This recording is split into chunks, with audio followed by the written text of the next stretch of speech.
everyone. Welcome back to the Earthdawn Survival Guide, the podcast for all disciplines, paths, players, and game masters. With your questers Josh and Dan, I'm Dan. I'm Josh. He's fresh back from Gen Con with a little bit of the Rona. So if you have any questions... Actually, no. I tested. I did just get back from Gen Con as we are recording this. I got back from Gen Con just a little bit over 24 hours ago. Yeah. Because I drove this year. As I prefer to drive because overall it's less expensive since I take my kids. It is less expensive if I have the time to drive from Central Maine to Indianapolis. Yeah. Doing an overnight in Central Pennsylvania. So to take kind of 2 days to do that, I'd much rather do that than flying because flying is a lot more expensive. And if I'm flying, it usually means it's because I have to be back at work on Monday, which means we need to leave earlier in the day on Sunday and miss out on nearly a full day of the con. Or half a day if we decide to leave in the afternoon, which means we get back late, and that's all a pain in the ass as well.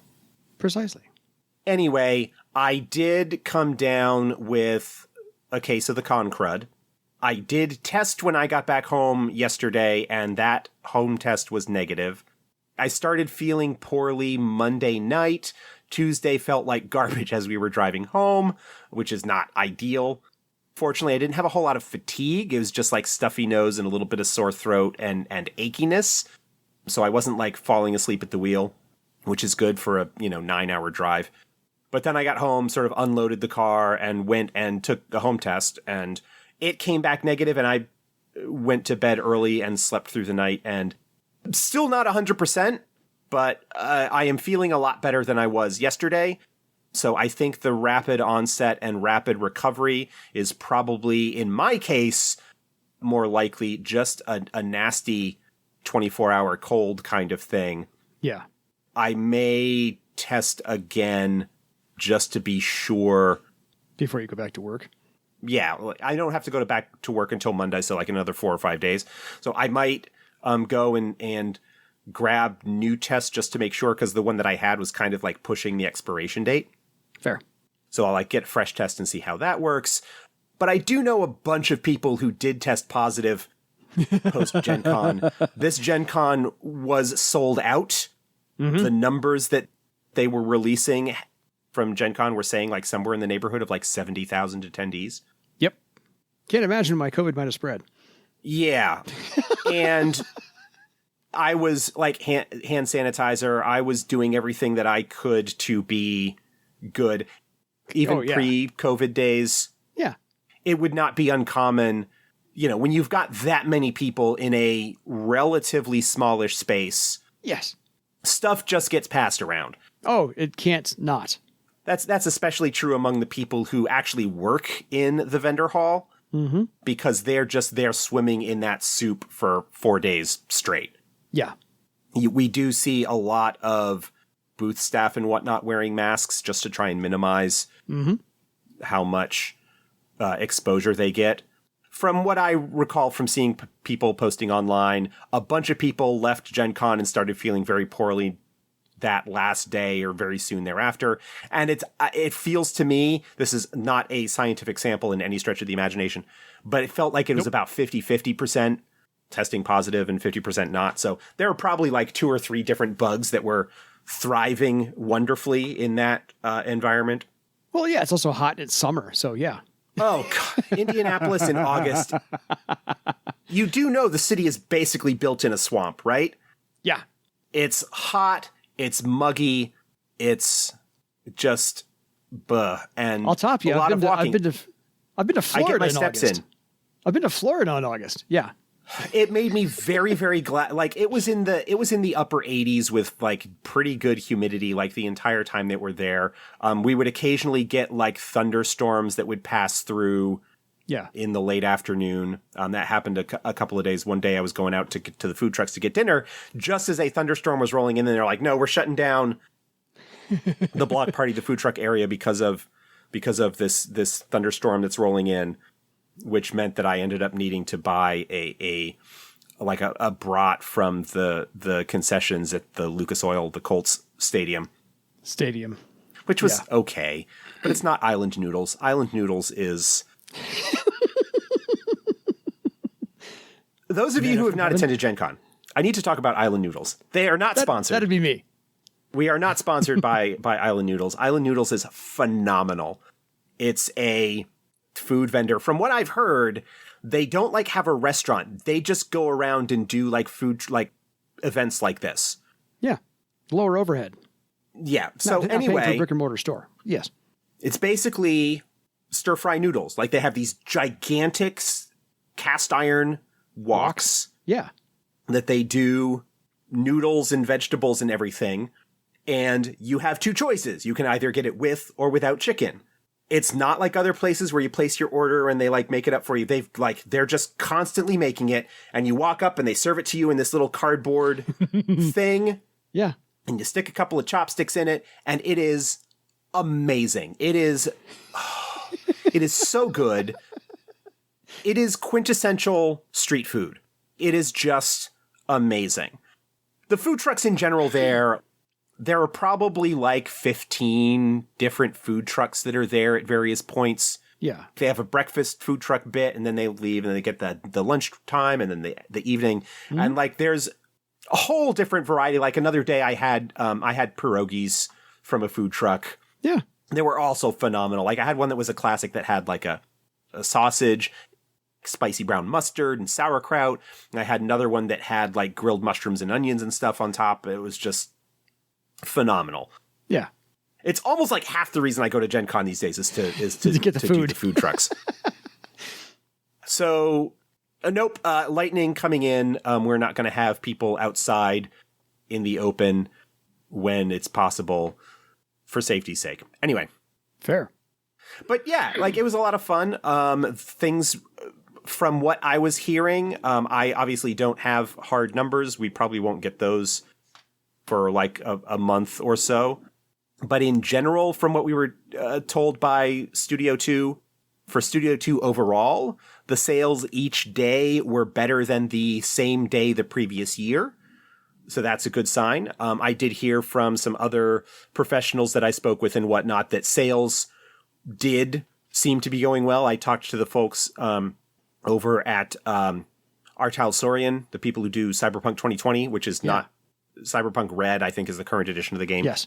And they underestimated how much to bring of one of their things, and so sold out early. And it's always a gamble on those, because if you bring too much, then you end up having to ship it back home. Mm-hmm. And if you don't bring enough, then it sells out quickly. There was apparently a way that you could get an early access to the new 2024 Dungeons & Dragons Player's Guide. Yeah. That Wizards has been talking about. And apparently, like, those went really quick, and people were like, well, guess I'll buy other stuff. Yep. If anybody followed FASA on Facebook, there were some videos that were posted I shared them in the official Earthdawn group. I saw the unboxing video. Of some stuff that we had air freighted to us from the manufacturer, of stuff that we had very limited numbers of at Gen Con, which included softcover copies of Magic Deeper Secrets as well as Grand Bazaar. So it was great to see actual physical copies of those. No kidding. Usoon, the green dragon that we have produced for this year, as well as the spell cards and the dice that we had sort of been maybe hinting at, but had not had any kind of official announcement of. And we sold out of all but one of the full spell card sets. We sold out of all of the full dice sets and a good number of the starter of the basic dice sets. Yeah. We had a very small number of the deluxe dice sets left, and those deluxe dice sets are really, really cool. What makes them deluxe is they're in a fancy box that opens flat and doubles as a rolling tray. Yes. So those are really cool.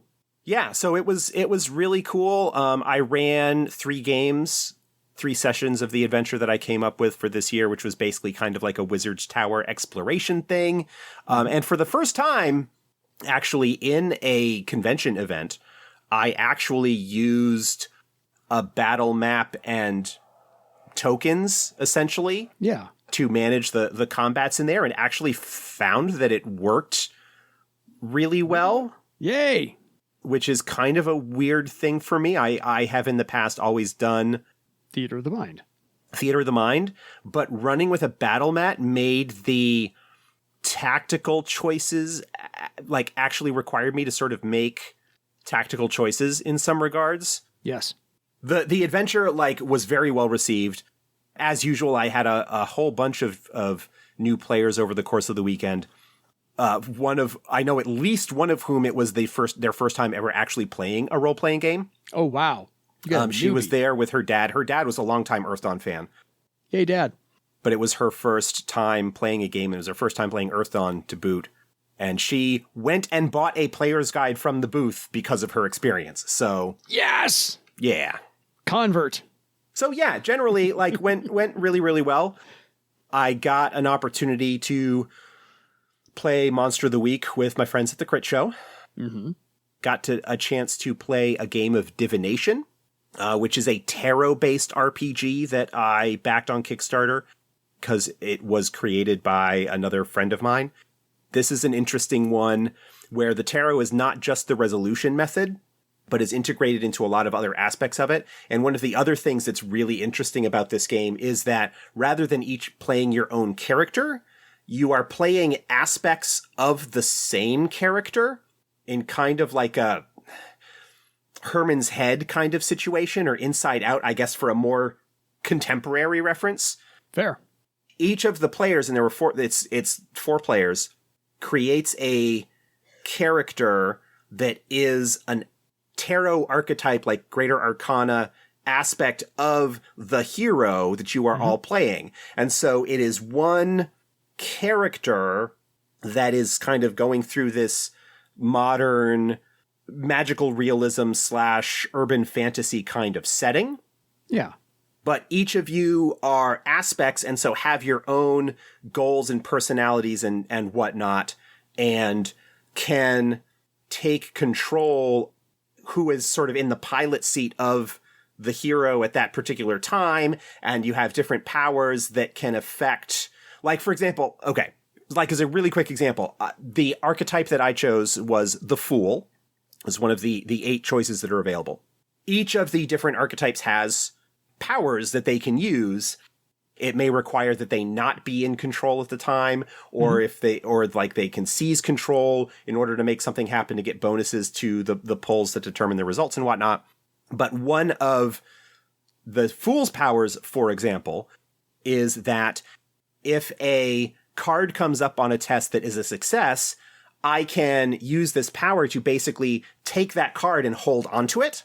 Yes. Then another card is pulled to determine the result of that test. But then I have that card in my hand, and later on, I can spend my mana points. They're not called mana, but I can spend my points to basically have that be the card that gets drawn on a subsequent test. Yes. And like part of the character creation process is really like kind of a session 0 sort of thing, where you're like talking through the background of the hero and how the different aspects like manifest and how they are represented in this kind of liminal space. It's just a really cool kind of thing. And I finally got a chance to play it, and I had a great time. Nice. Anyway, yeah, it was a lot of fun. I didn't buy a lot of RPGs this year in the vendor hall. I bought some dice, bought some t-shirts, got a couple of games. But most of the time just had a really nice time. Again, like chilling with my tribe. Yeah. And hanging out. Running your games. Inducting the new Earthdawn players. Yes.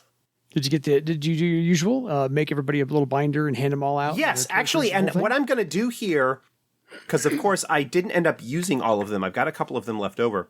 I'm actually thinking about, and I know I've been thinking about this for a while, but I think I'm actually going to do it maybe here in the couple of days before I have to go back to work, is make like a little Instagram, TikTok, YouTube sort of thing. Yeah.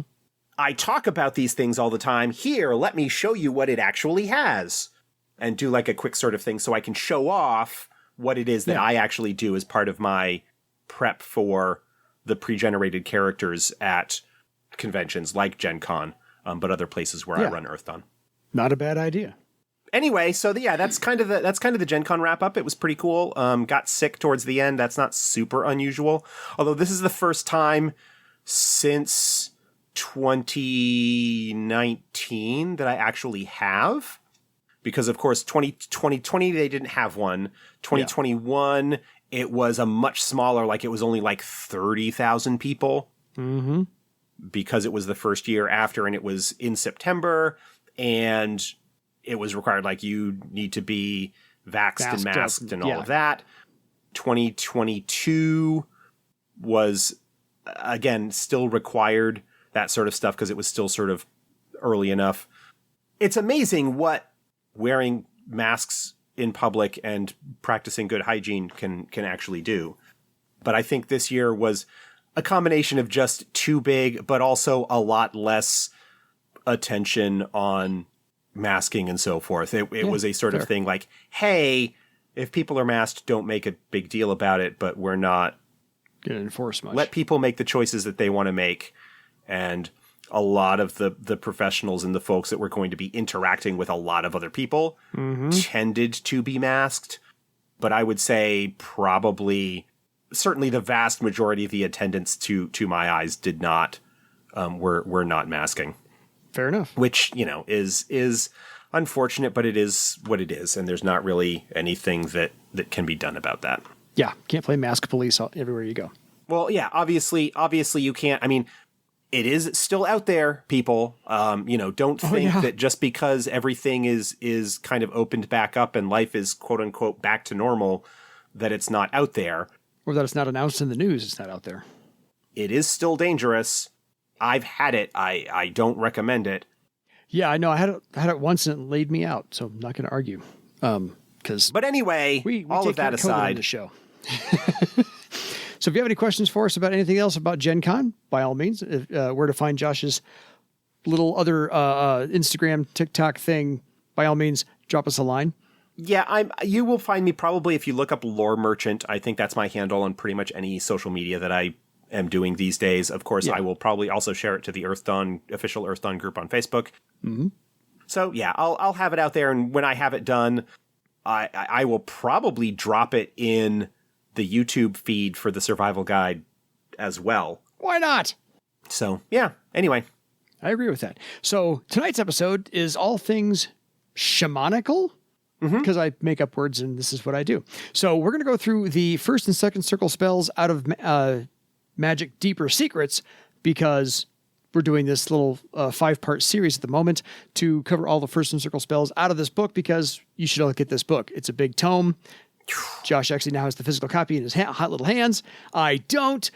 So mine's coming. But Josh is he's part of the team. He gets the. I have the advantage of actually being there and there being copies left over at the end of Gen Con that I could grab. Yeah. My soft cover, because I'm also going to grab the hardcover version of that, but that's still in production. It will be out and shipped with everything else later this year. Yeah, fair enough. So Josh has the advantage. I do not, but that's okay. So normally on the spells episodes that we have been doing, we have kind of broken down what happened with the previous editions of the spells that are finally now making a reappearance in Deeper Secrets. So we did that for Wizard and Elementalist. Did you want to quickly do a recap on those? Because we have a lovely behind the scenes look. That would require me to pull it up here. Hold on. Yeah, as you may have heard in the previous episodes, there were some things when we were doing our recaps of what spells used to be in previous editions and what might have happened to them. I recently got a list from Morgan describing everything that happened with the spells from previous editions and what might have happened to them. Thank you, Morgan. Yeah, so because the Elementalist is at the top of the list that he sent. So some that we weren't sure. Earthblend was actually removed entirely. It has been replaced with knacks that appear in Mystic Paths. Gotcha. Moonglow, as we just mentioned, was moved to First Circle Shaman. Plant Talk is a Warden tier talent in the Companion. And both Resist Cold and Resist Fire were just sort of now rolled in under Resist Element. Yep. Billowing Cloak, as I mentioned, is an illusionist spell. Boil Water got bumped to Third Circle. Detect Elementalism magic was just removed. It's now basically part of what can be done with Astral Sight. Fair. Gil's Shaman spell, Flame Strike got bumped up to Fourth Circle for Shaman. Hunter for Elementalist. Hunter's Sense got moved to Shaman. Ice Spear was just renamed to Ice Lance, bumped up to 3rd. Path Home got moved to 5th Circle Shaman. Slow Metal Weapon was just changed to Slow Weapon. Small Slayer, this is one we weren't sure about. It was moved. It's a 3rd Circle Shaman spell and now called Creeping Viper. Oh, wow. Yeah, that's completely Okay, overhaul. so that's definitely one that would have missed as... That would have been missed because the name was changed so drastically. Sterilize Object, as we mentioned, was moved to Wizard and just renamed Sterilize. And Stick Together is now a 4th Circle Wizard spell in Magic Deeper Secrets. So I was correct. Great Sticky Vines doesn't have anything to do with it. Stick Together got moved to Wizard. You're usually correct. Yep, so that was the case there. That was the Elementalist. Wizard. Spells. Yep. Crushing Will, we mentioned that. Ignite, we mentioned that. Silent Converse got moved to 6th Circle Illusionist. Ooh, okay. Yeah, he does mention, I figured this out, and his money got changed to and their money. Yep. Is now an Illusionist spell. Vines was moved to 4th Circle Wizard and renamed Mystic Vines. Okay. Yeah, those, like, Wizard did not end up with as many changes as Elementalist did. So, yeah, those Fair are enough. just kind of the things that went through there. So, from the list that I've seen here, at least of the 2 that we've gone through, everything makes an appearance in some capacity. It might no longer be a spell. It might now be part of a knack. It might be, like in the case of Dispel talent. Magic, for example, got switched to be a talent. Yeah. Or it was something that, in the case of like Detect Elementalist Magic, isn't something that really needs to be on its own. It's just rolled in as part of Astral Sight. And if you can use Astral Sight in combination with Pattern Craft to determine that something is Elementalist Magic in nature, rather than just casting a spell that can do it. So nothing has been disappeared or shelved or retired. It's just been modified. Certainly, like I have not. The list that Morgan sent me is has extensive. everything. Like it's got all. There were some that were just like, especially some of the very high circle spells that were just removed entirely. Yeah, fair. But like all of the lower circle stuff, certainly 1st and 2nd circle, either got shifted around what circle it is or what discipline it's under, is available in some other fashion. Well, yeah, because they're 1st and circle, maybe even 3rd and 4th, because people have been playing with those spells for years. Getting to an 8th, 9th, or 10th circle spell is a little bit harder. So if you needed to retire 1 or 2, I can see that happening. For example, 15th Circle Elementalist used to have a spell called Purify Forest. It's been removed. There's no new version of that. Yeah, there's no 4th as of edition. yet. Yeah, fair. And probably never will be. There are other spells that they have. Call Forth the Maelstrom, for example, is still in there. Mm-hmm. But so it is a mix of new and returning spells. Now, for the Shaman, because the Shaman spell list, rather than just being spells borrowed from other disciplines, as it was the case in earlier editions, the Shaman spell list is all its own unique thing. We don't have any kind of real comparison like we did with Wizard or Elementalist. So we're just going to get right into the spells themselves. Yeah, which is why I figured we wouldn't bother doing that, because since it was a cobbled together list, there's no point. So, yes, 1st Circle Shaman spell in Magic Deeper Secrets. Alter Tracks. This is a 2-thread spell at 1st Circle, so this is going to be something with some oomph. Well, yes, it does have a fairly long duration. This is a 2-hour duration. It's not technically an illusion, but what it does is it makes the tracks of the shaman's group appear to be the tracks of some other animal or creature.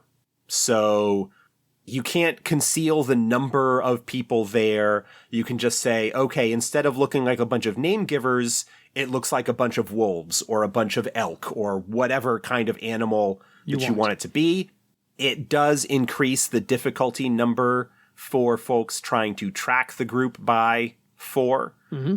The tracks actually remain changed after the spell ends. The spell duration just means that's how long that that the group's tracks being left behind appear to be that. So like for 2 hours of travel, for example, it would appear to be a pack of deer rather than a group of name givers. Yeah, or a gaggle of geese or something. Or a herd of deer. Why did I said pack? That's weird. That's not the correct term. You run wolves, pack of wolves. A murder of crows, a herd of deer. So one of those things. So next up is Animal Friendship. This is a spell that increases the attitude of animals that are unfriendly up to neutral. It doesn't have any effect if the animal is hostile or if their attitude is above neutral. The target cannot have ill intentions or be hostile toward any affected animals, or the spell is broken. If the spell breaks, all animals react aggressively toward the target, becoming enemies until the next new moon. So this is a sort of spell that you would cast to give your character have time to work with the animal, perhaps to do an initial animal bond test or something along those lines. Yeah. Or even just if you don't have like a Beastmaster in the group, being able to get around some encounters with wild animals. Very thematic, very flavorful. There are definitely some use cases for this. When you start getting higher circle characters in general, like animal encounters tend to not be something that's particularly dangerous, but this is a nice little thing to have. Fair enough. So next one is Badger Metal. This is a 0-thread spell, but it does start off with the words pack and spirit. Would you remind everybody what those are meaning for shamans, because this is specific to the shaman discipline?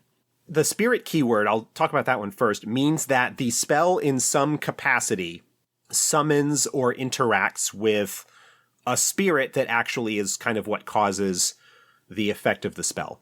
Mm-hmm.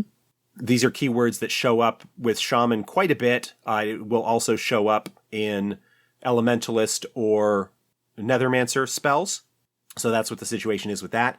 Mm-hmm. Pack spells generally mean that the shaman can cast them on a group, but only within certain conditions. I think it's at 5th circle that shamans get the ability to basically define a pack for them, like they choose their allies, and so once that's in effect, they can cast a pack spell, a spell that normally would be a single target, and it will affect their entire group. I think that's a keyword that shows up in Mystic Paths, which I don't have right to hand. No, at 5th circle, they do get pack leadership, the ability. And so the adept casts a spell with the pack keyword. They can spend 1 strain per target to affect up to all named targets within the range of the spell. Yep. So it is basically an enhancement that becomes available at a higher circle, but lower circle spells will have that so that the shaman can spend some strain to do an area, to do a group spell without having to weave extra threads. Mm-hmm. So, yes. So, yeah, what Badger Metal does is it summons a badger spirit that imbues the target with +2 defense against fear effects, as well as to any tests made to resist ongoing fear effects.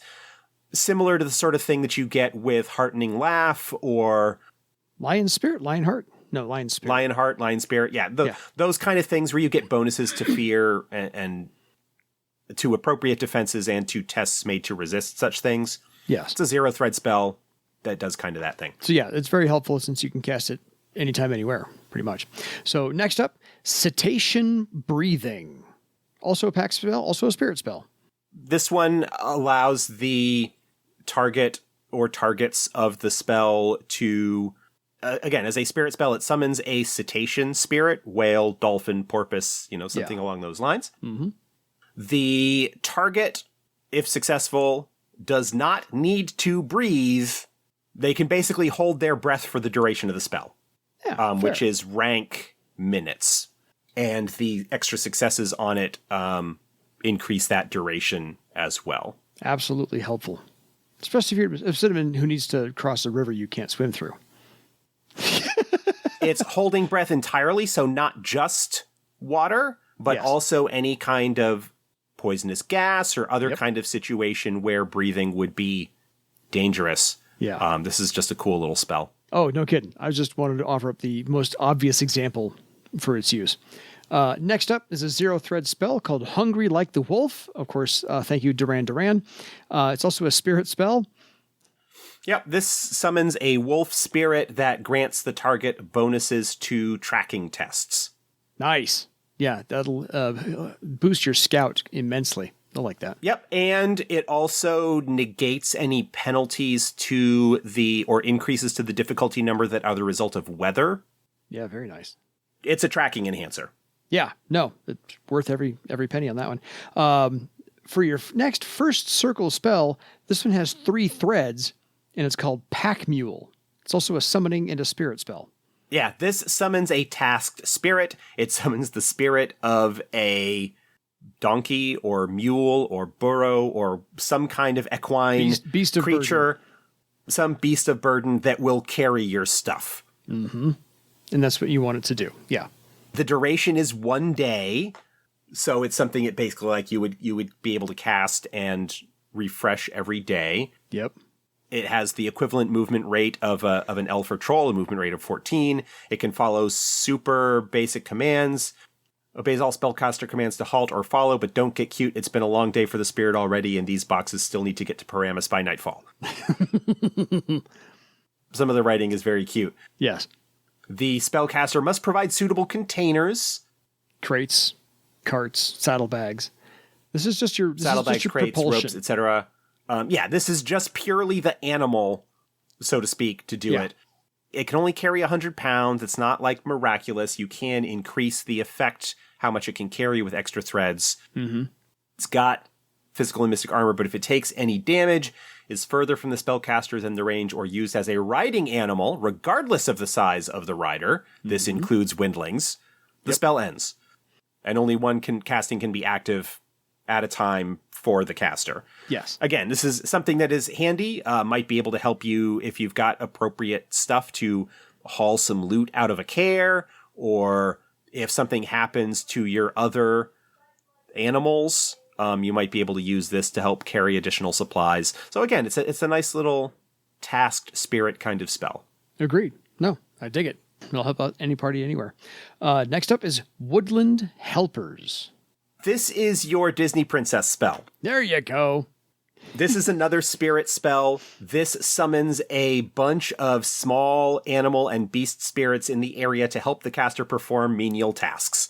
Spellcaster whistles or sings while dancing and makes a test. If successful, a swarm of small, mostly harmless animals native to the area and appropriate beast spirits arrive to help the spellcaster with their chores. This makes light of any work, increasing the rate unskilled labor is accomplished by 2.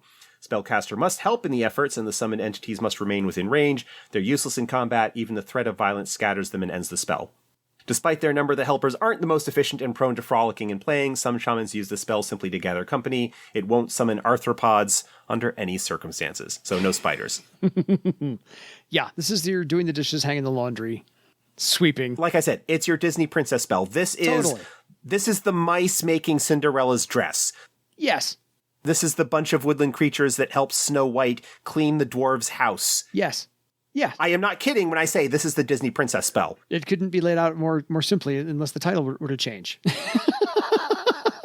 Yeah, we want to avoid lawsuits. That's all. But that's basically what this is. Yes. So, any of those replacing any first circle spell from the players from the Mystic depending Paths? on the game and what other characters are in there, Badger Metal is a nice one to look at as a first circle spell. Mm-hmm. There aren't a lot of options at first circle to get bonuses to resist fear. Fair.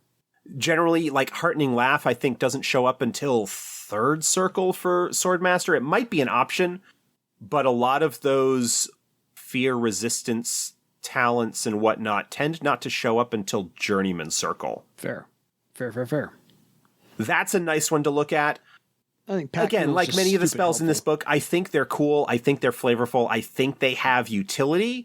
I just don't necessarily think that when you are first creating your character, unless you have a game where you know they're going to be coming in handy right away, that you need to prioritize grabbing these out of anything else. Animal friendship could be handy if you are a character that's going to be looking at either getting past mundane animal woodland dangers, or there's a beastmaster in the group and you want to help make it a little bit easier for them to possibly get animal companions or such. You've got 2 tracking related things. You've got alter tracks, which makes it difficult to track you, and Hungry Like the Wolf, which makes it easier for you to track other people. Yeah. Pack Mule is a good utility spell, but again, I don't know that I would give it a priority over other stuff that shaman get at first circle. I am not as intimately familiar with the shaman spell list yet, so I really couldn't say for sure. But I like all these spells. They're all cool in their own way. So, yeah. Yeah, no, good with that. On to second circle, because we're 40 minutes into the podcast. So let's do this. This is a 2-thread spell, Bear's Sleep, also a spirit. Yep, this places a willing or unconscious target into a deep sleep. To improve healing, to basically... It summons a bear spirit that basically puts them into a hibernation. After they awaken from their magical slumber, they heal a wound and gain +2 to their first recovery test. Always nice. Yeah. It lasts 8 hours, so this is kind of like Air Mattress in a way. I was just going to say, it's that something reminds that me you of cast before overnight. However, the drawback of this one is that in order for the target to wake, they need to make a willpower test, a willpower 10 test to boot, which is not an easy thing to do. No. Or if they take damage, the spell ends, and if they don't get the full 8 hours sleep, then they don't get any benefit from the spell. Yeah, so one of those 3 things that needs to happen. Need to make a willpower test, need to take damage, or wait 8 hours for them to wake up. So, yeah. But the thing is that you really don't want to wake them up, otherwise the spell doesn't give any benefit. Doesn't have any effect. Yeah. So, I think that one's... it is limited that a given target can only benefit from the spell once a week. This is a nice little sort of supplemental healing spell, especially if you don't have an elementalist in the group that would have Air Mattress, which is like a fairly standard low circle elementalist spell that is very popular between that and Heat Food. Yeah. Yeah, loving that one. Next up is a 0-thread spell, Bleeding Edge.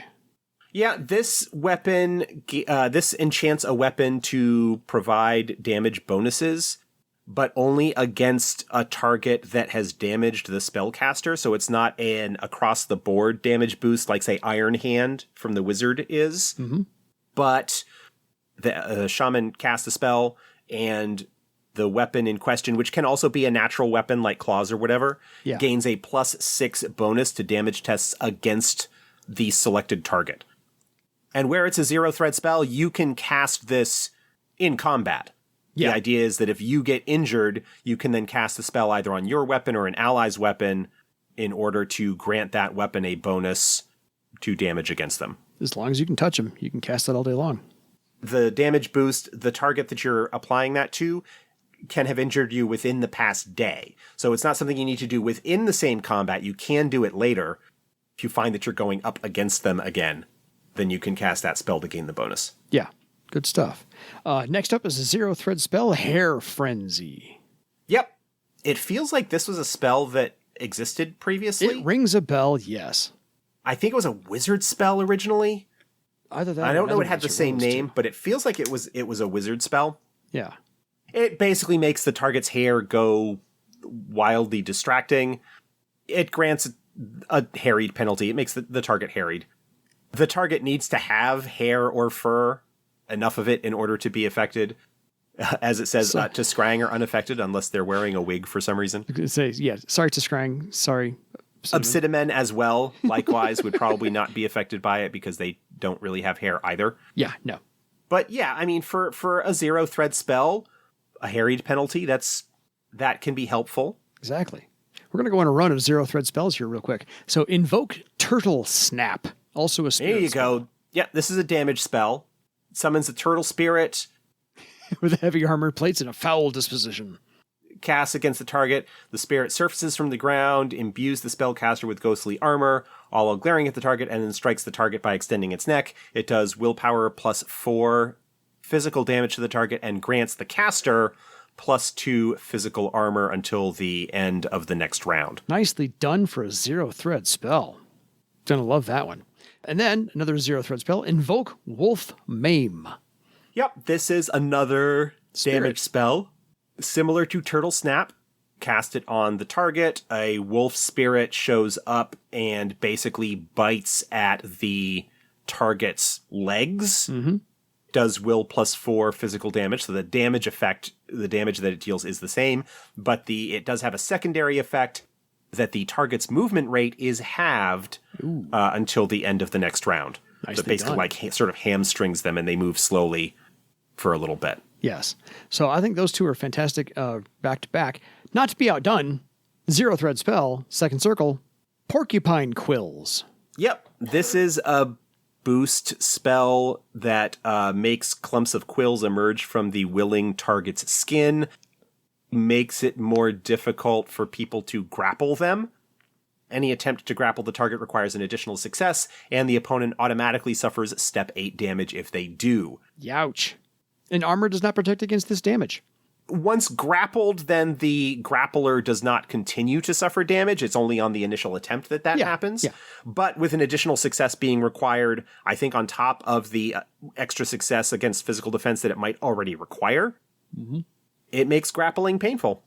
As it would, because it's Porcupine Quills. And the last zero thread spell, the last spell in second circle, Tiger Roar. This basically makes the caster's or the target's voice deeper, more intense.